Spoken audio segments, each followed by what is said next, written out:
gusto mag-arroz caldo yung mga bata. Gigisa natin yung kanin para sarap pagkalugaw niya mamaya.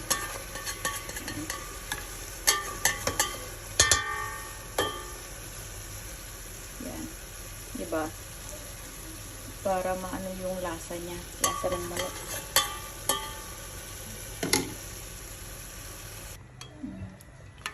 Yan na guys. Lapot-lapot na. Diba? Hindi na siya buo-buo yung kanin niya.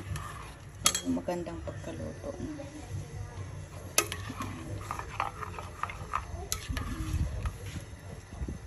Diba? 5 minutes na lang tapos maluluto na. Oh, yan na. Luto na. Luto na oh. Malapot-lapot na siya.